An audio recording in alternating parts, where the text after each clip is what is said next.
So, hi everyone, welcome back to Careers with CB, where we talk about careers, how people did it, and how you can too. So, growing up, most students in India are told that get a rank, get a great job, and you're sorted for life. So, my today's guest is somebody who did exactly that. He got a All India rank 31 in CA final, got a job at EY Parthanan, which is one of the most sought after consulting companies, and then he left it all to build a snacks company. So, hi Agam. Hi. I'll start with this question. Did everyone think you were crazy? Yes, of course. Like it takes a crazy person to become a halwai after a chartered accountant. So why not? Great. So today we'll talk more about that. How did you went from being All India rank 31 to being a halwai? Yeah, sure. So let's get right into it. So do you think there's a secret sauce to getting All India rank 31 in CA final? I don't think there's a secret sauce. So everybody knows how to do it, but rarely somebody does it. So I think consistency is the only thing that matters. So yeah. So if you were in your study leaves again, and how would you approach it now? So I would not approach it any more different because I was always a very mediocre student who achieved a all India rank. So yes, I would not approach it any different. On the question, how do I approach it? I would just study 8 to 10 hours a day, any day, every day. Doesn't matter if I feel like it or I don't feel like it. And I think that's the only thing that matters. So consistency helped you get a rank in CA. Consistency, and I think somewhere हम खुद पे भरोसा ही नहीं करते. Right. अगर आपको खुद पे भरोसा है कि नहीं यार आ जाएगी, पढ़ूंगा तो क्यों नहीं आएगी, जिसकी आ रही है उसके चार हाथ थोड़ी है. तो एक वो इनहेरेंट बिलीफ होना चाहिए कि आएगी ही आएगी, क्यों नहीं आएगी. Right. तो आई थिंक ये दो चीज़ें सबसे इम्पोर्टेंट है. Belief and consistency. So, was getting CA final rank the happiest day of your life?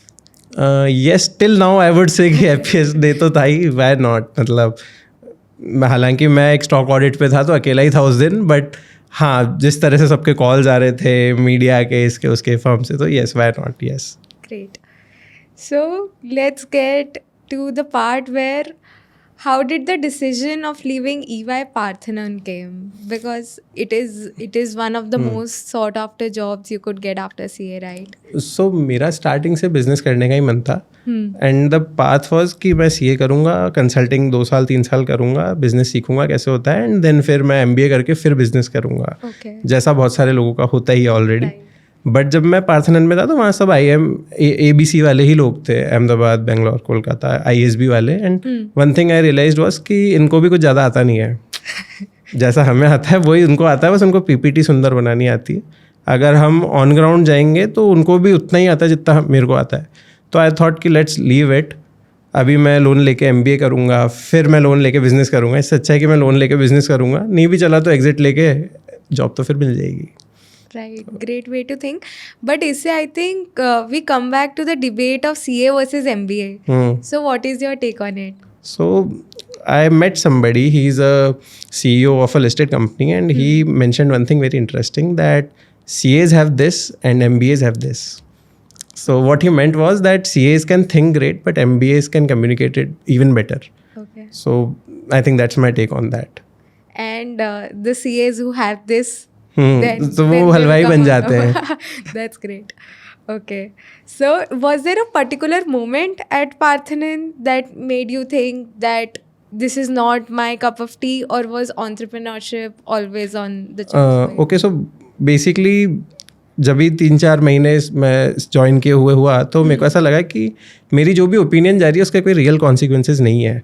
For example strategy consulting में आप लिस्टेड कंपनीज के लिए स्ट्रैटेजी बनाते हो, तो अगर स्ट्रैटेजी काम कर गई तो you take the credit, strategy realised. नहीं काम करी तो यू विल से यार एग्जीक्यूशन सही नहीं था आपका. Either case you charge them hefty amount. तो अनलेस एंड अनटिल कि आपके ऊपर कॉन्सिक्वेंसेज हैं, you don't have the right to make any recommendations to anybody. So I thought कि एक बारी कॉन्शियस रिकमेंडेशन तभी आएगी जब when I get my hands dirty. So I think that was the moment. So there are a lot of avenues in doing business, right? And most CAs you would not traditionally think that you get into a FMCG company and start a FMCG startup. So what was that gap that you noticed that you started building a business in it? Okay, so in my articleship and during my job, I was part of many board meetings of listed companies. And in two of them, I heard the same thing which really hit me hard. कि India में जब भी कोई बड़ा business बनता है, कोई legacy brand बनता है, तो वो रोटी कपड़ा या मकान से ही बनता है. Okay. किसी भी बड़ी ब्रांड का आप एग्जांपल ले लो, जैसे रिलायंस भी है, तो वो पॉलिस्टर से ही स्टार्ट हुए थे. देन फिर उनने एक्सपैंड किया. तो जो मदर बिजनेस है उससे कंपटीशन हमेशा ज़्यादा होगा. उससे जो प्रॉफिट्स आएंगे भले ही छोटे अमाउंट के, उससे आप स्टार्टअप्स कर सकते हो छोटे मोटे इधर उधर के. अगर वो चल जाते हैं तो फिर मदर बिजनेस ग्रो करो, नहीं चलते हैं तो एनी केस आप मदर बिजनेस तो है ही सही. तो मेरे को रोटी कपड़ा मकान से कुछ करना था. मकान इज़ इंफ्रास्ट्रक्चर, तो उसमें बहुत कैपिटल इंटेंसिव होता है और ऑनेस्टली मेरे को कुछ समझ नहीं आ रहा था क्या है.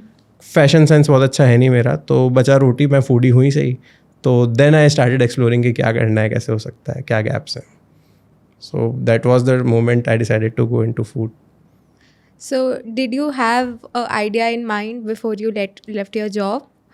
No, honestly no. I knew that I wanted to do something in food. Okay. But जिस दिन जॉब छोड़ी उस दिन तो नहीं पता था, या पता भी था तो बहुत वेग था. जो वो ऐसी चीज़ थी जो मैं आज नहीं कर रहा हूँ. So there was a starting point but not a definitive point, I would say. Okay.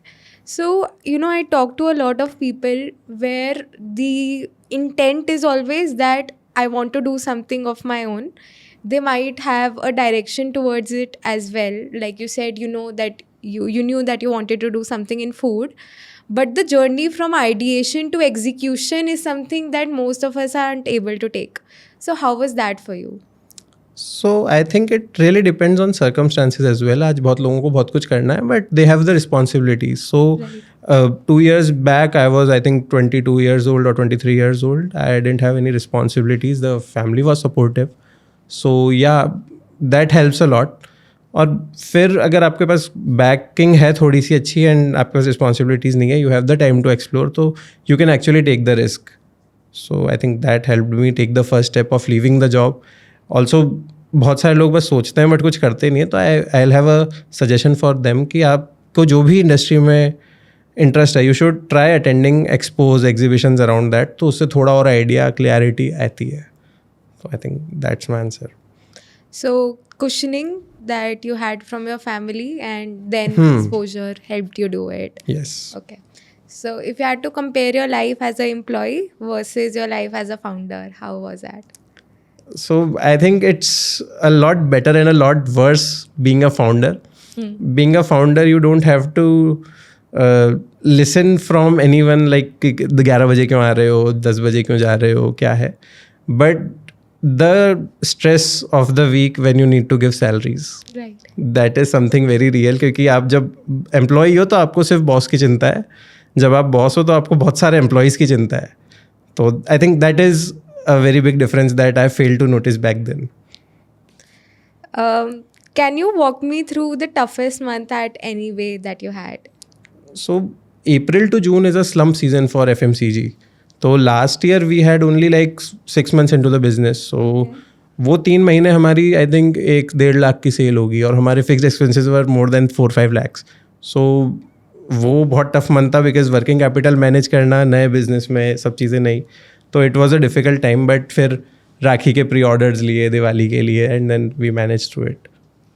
How much of your CA background actually helps you as a founder? वो it helps me a lot. क्या होता है कि अभी कोई नया व्यक्ति है, let's talk it from 3 angles. तो first one would be customers angle. So आप जब बताते हो किसी को कि मैं सीए हूँ तो it immediately builds your credibility. Right.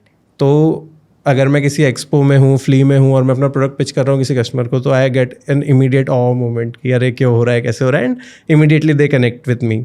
Second would be investors angle. Investors love to invest in founders who are financially savvy. तो सब ज़्यादातर फाउंडर्स की पिटाई नंबर्स पे होती है एंड हम लोगों से कोई पूछता ही नहीं है बिकॉज दे नो कि यार नहीं हो पाएगा इतना manage. And third would be कि किसी से भी आपको मीटिंग करनी है, इंस्टीट्यूशनल बायर है, किसी बड़ी कंपनी का कोई परचेज मैनेजर है, तो they would give you an edge over anybody else because they know they are talking to someone who they can speak in the same language. Right. So I think it helps a lot. You actually understand numbers rather than hiring somebody to do that. Okay. Right. So, for a CA who's wanting to launch their own startup, should they wait to get more skill sets, as in doing a MBA, getting more exposure, or would you think CA is enough?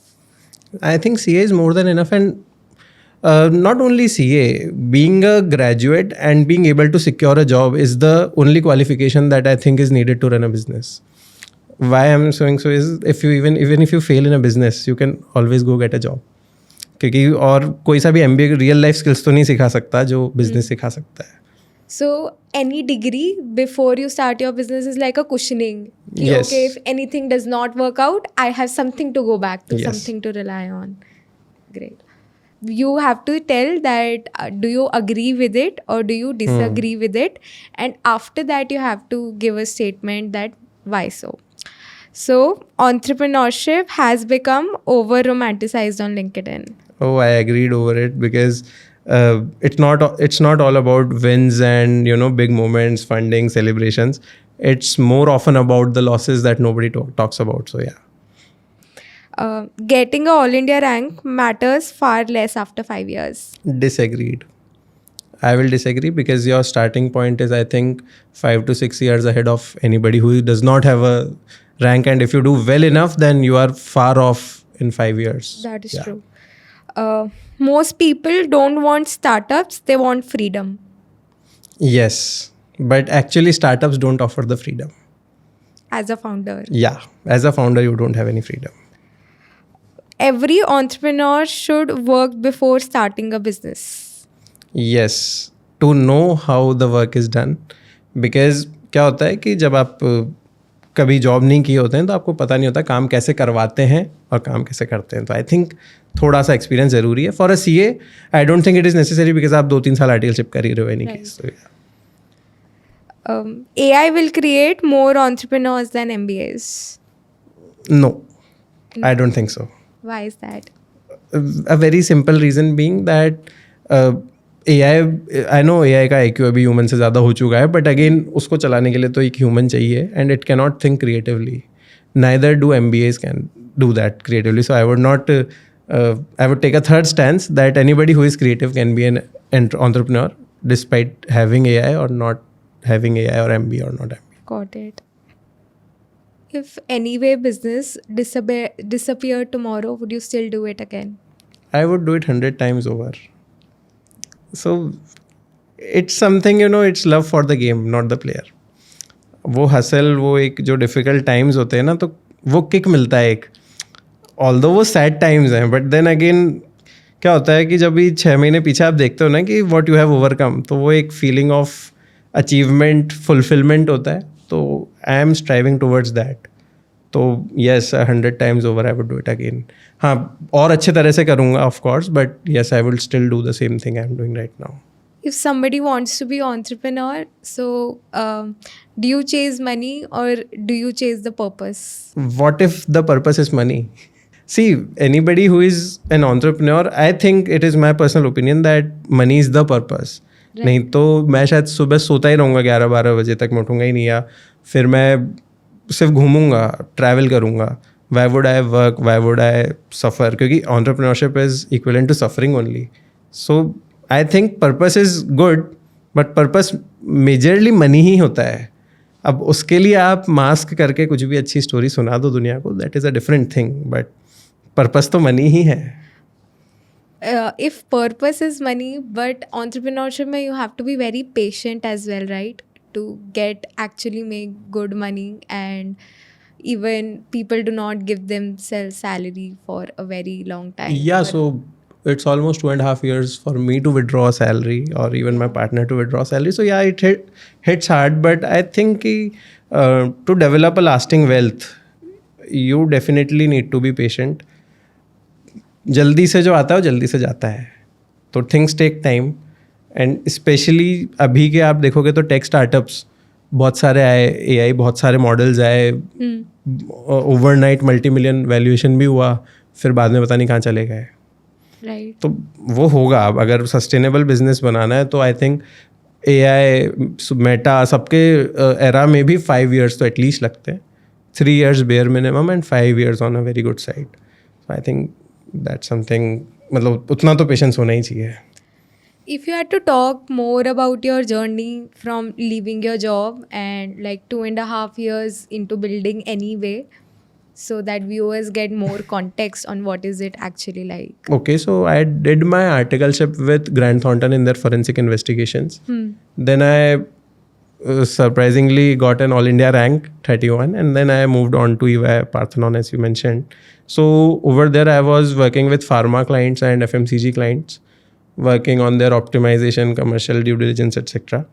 Post that so me and my co-founder, we were sitting in his office one day and we wanted to have some snack इन चाय time. तो देखा तो या तो सब चीज़ें expensive थी, या फिर हेल्दी नहीं थी, या बहुत ज़्यादा गिल्टी थी, या तो फिर वो वहाँ पे थी ही नहीं जो हमें खाना था. तो हमें लगा कि यार ऐसा कुछ ढूंढते हैं जो बीच की चीज़ हो. तो हमने देखा, काफ़ी कुछ सर्च किया, तो या तो सब बोरिंग है या वो हमारे क्राइटेरिया में नहीं फिट होता था.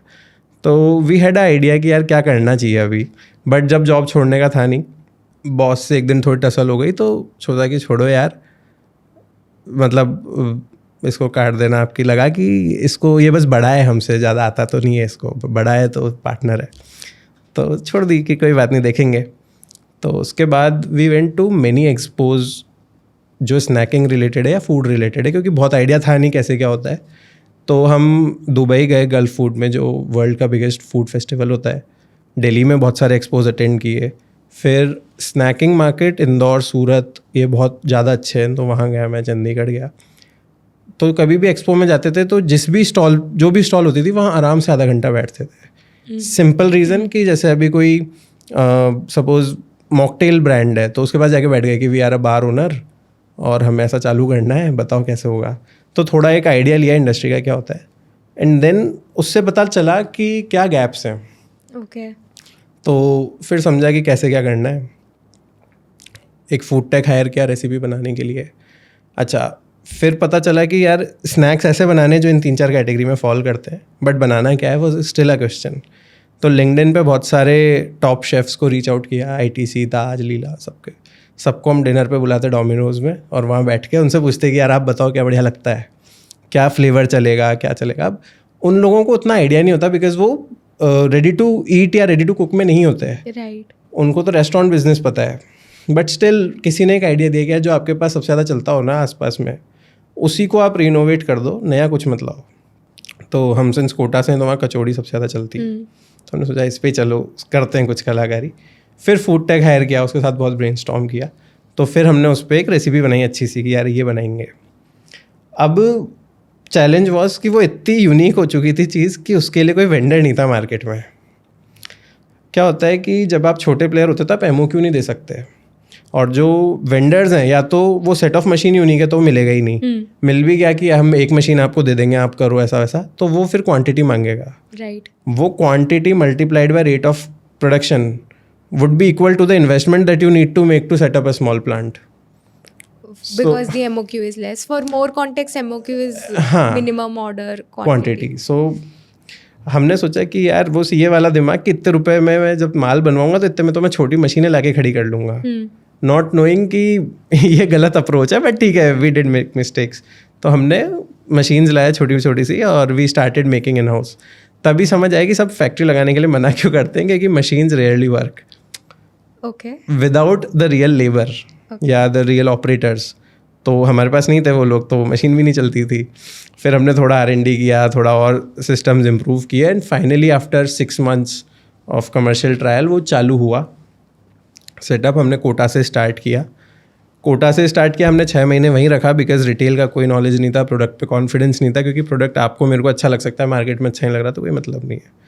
थोड़ा जब फीडबैक आया, रिपीट्स लगे, तब we decided to expand.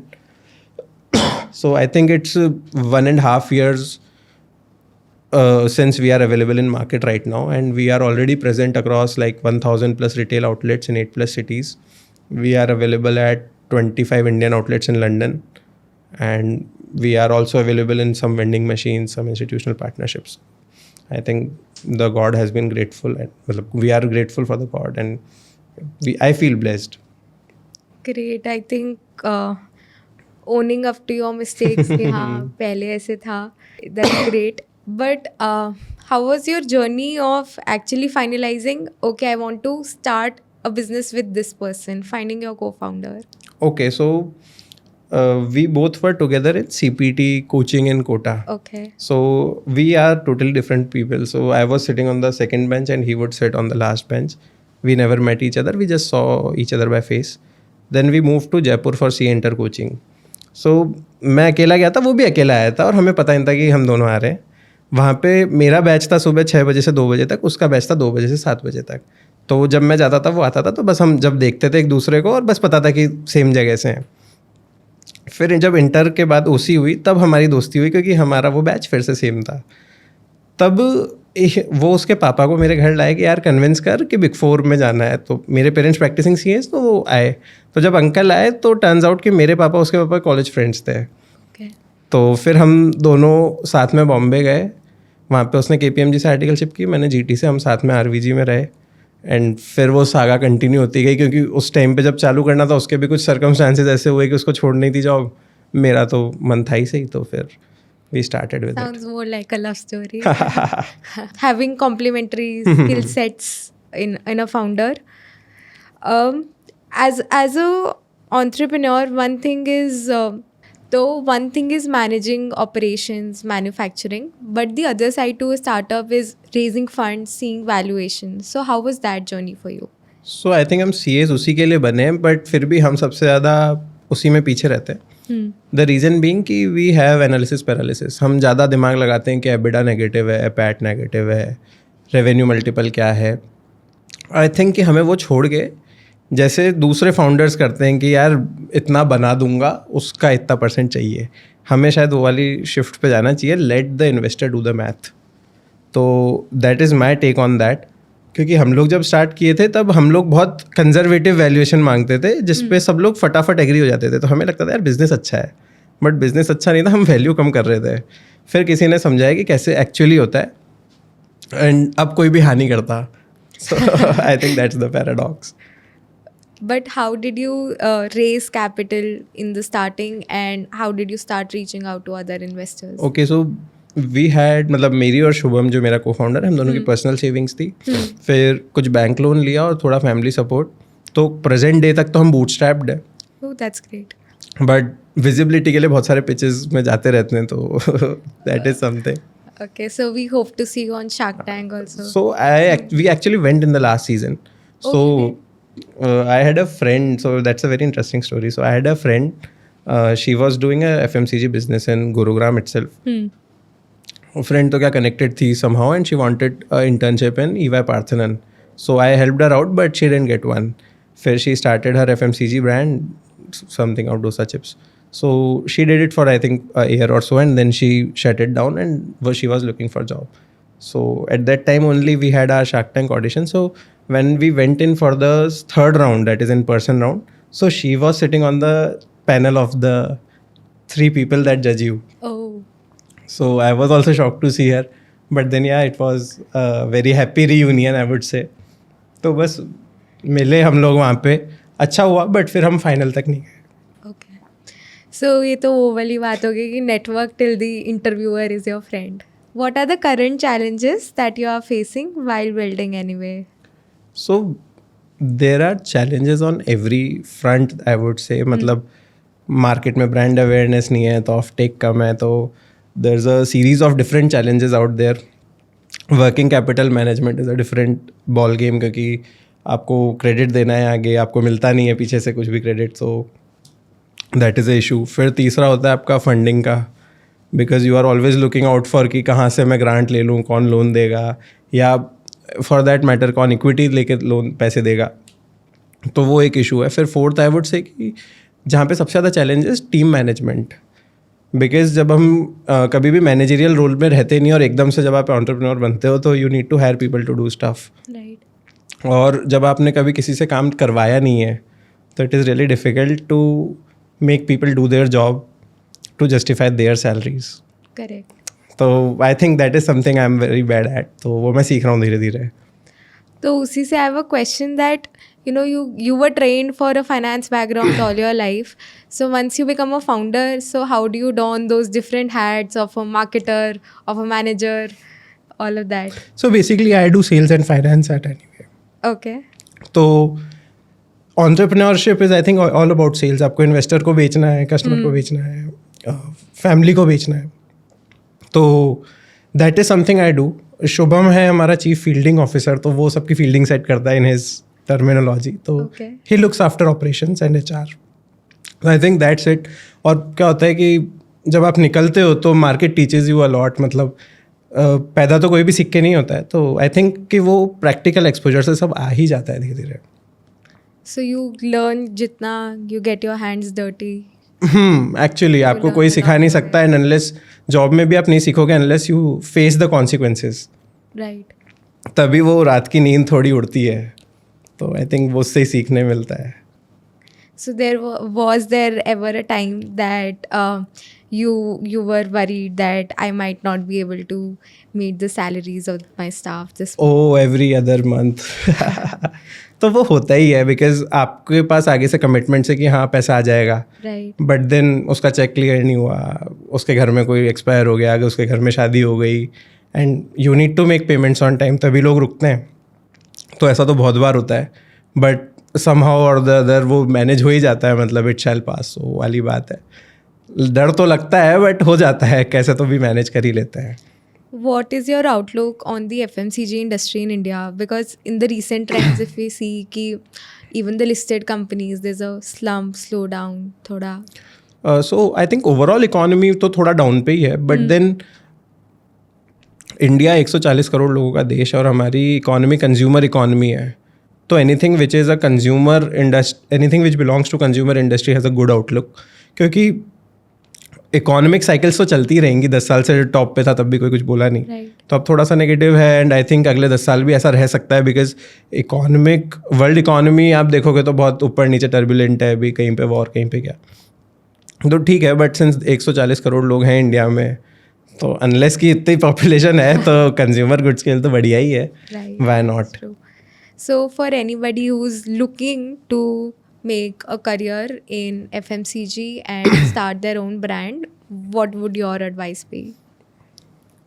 So I would advise them to be a very lean capital business, क्योंकि I am somebody not so lean capital. So मेरे एडवाइस है कि आप हमेशा लीन कैपिटल पे रहो. अगर मैं एनीवे दोबारा करूँगा तो I would be very lean on my capital. And don't try to look और find a gap in market. I would suggest that. क्योंकि अभी मेरा एक फ्रेंड है, प्रोटीन नाचोस बनाता है. And I met a founder of I think $1 billion business. So he said one thing कि यार इसको किसने बोला नाचोस में प्रोटीन डालने. प्रोटीन नाचोस की कोई डिमांड नहीं है, बट नाचोस की डिमांड है. तो ये सिंपल पॉइंट वॉज कि मेक इट वेरी इंटेलिजेंट. जो लोग खाते हैं वही और अच्छा बना के दो, इंस्टेड ऑफ कि आप अपनी कुछ अलग अतरंगी चीज़ बनाओ और फिर चिल्लाओ कि यार इसमें तो प्रोटीन है, उसमें नहीं है, ऐसा वैसा. उसको ही और अच्छा बना दो ना. तो जो देसी बिजनेसेस हैं, प्लीज़ कीप इट देसी ओनली.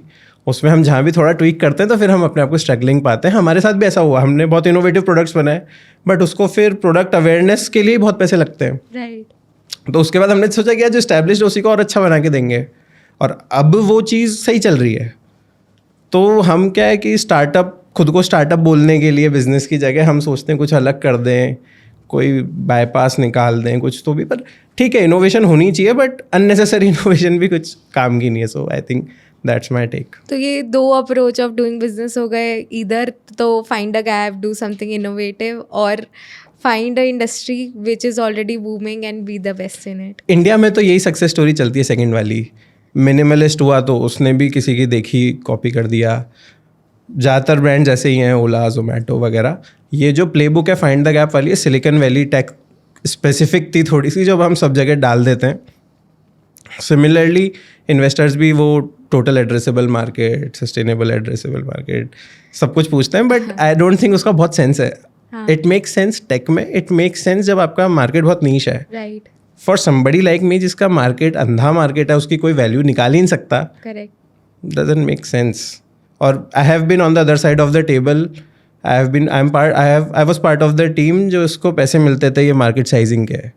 और वो मार्केट साइजिंग कैसे निकलती है आई नो, उसकी क्या क्रेडिबिलिटी है, I really know about it. तो ठीक है, Doesn't make sense.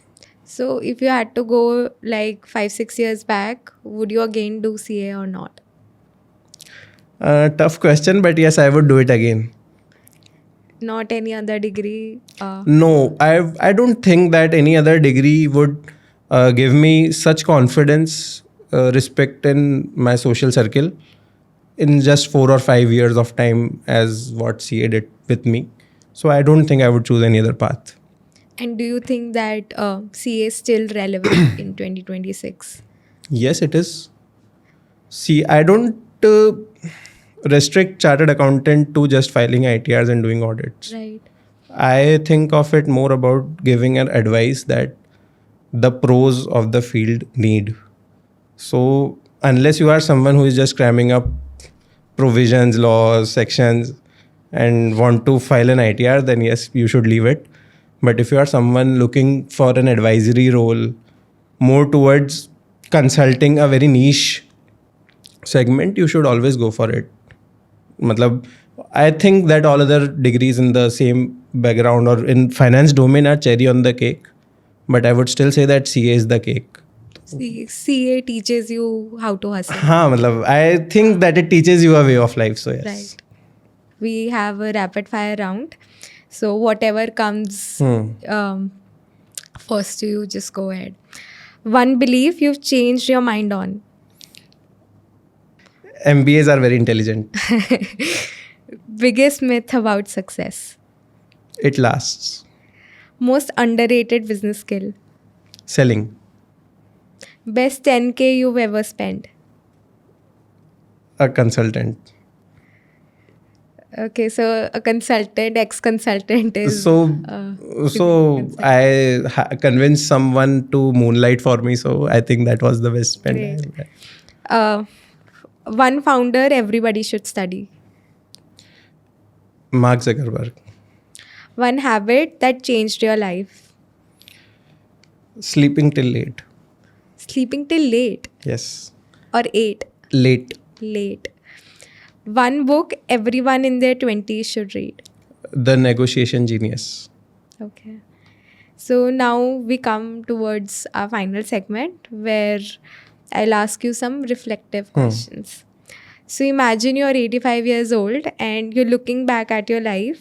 So what would make you think that, hey, this was a life well lived? So अगर मैं ऐसा कुछ भी नहीं बोल सकता कि यार मैं ऐसा कर सकता था, ऐसा हो सकता था, तो I think I have made it in life. क्योंकि टिल डेट अभी तक भी मेरे पास ऐसा कुछ है नहीं कि आई वुड से कि मैं ऐसा कर लेता. One of the reasons I left the job was कि मेरे सारे सर्कमस्टेंसेस फेवरेबल है. अगर मैंने अभी भी छोड़ के नहीं किया तो मेरे को एक रिग्रेट रहेगा कि यार मैं तो कर ही सकता था, मैंने क्यों नहीं किया. Right. तो I think that is what I would feel. What's one piece of advice that sounds amazing on LinkedIn but completely untrue in real life? Studying 12 to 16 hours a day Will get you a rank. will get you a rank. I think I don't agree with it. Okay. Well, I think studying consistently for 8 hours is well enough, and I don't think anybody can study for 12 to 16 hours. अगर आज आप 14 hours कर भी दोगे तो कल 6 घंटे ही करोगे, तो वो 8 to 10 hours he average out होगा. Right. So do it 8 to 10 hours. What would you tell 16-year-old Agam? Keep doing it. Don't study right now. There's a lot of hustle ahead. और क्या, नहीं तो मेरी 10th 12th में कुछ ज़्यादा अच्छे मार्क्स नहीं थे क्योंकि मैं पढ़ता ही नहीं था. अच्छा. तो I would still suggest him कि मत पढ़. ऐसे nice. So this is the last question and then we wrap it. We'll divide it into advices for our different audience. First would be to a young aspiring entrepreneur. Keep hustling hard man. मतलब मैं भी वही हूँ अभी तो फिलहाल. My advice would भी कि यार अप्स एंड डाउन्स तो आते रहेंगे. Keep hustling hard, it shall pass. Somebody who's aspiring CA. It is worth it in the end. अभी आपको लगेगा कि यार सैलरी कम है, ये ज़्यादा है, ऐसा नहीं, सब वर्थ इट है. लास्ट में वो बाद में रियलाइज़ होता है कि कैसे वर्थ इट है. To a teenager who's still confused about career choices. I think it's is right to be confuse and उसको क्लैरिटी एक्सप्लोर करके ही मिलेगी, किसी के बोलने से नहीं होगा. तो जो दिल करे वो बोलो, करो. So thank you, Agam. Thank you so much. It was a very candid conversation, and I think you gave justice to whatever I asked. So I really loved having you here. So, and for the viewers, please share it with somebody you think might benefit from it. So we'll wrap it up here. Thank you so much. Thank you, Chaitanya.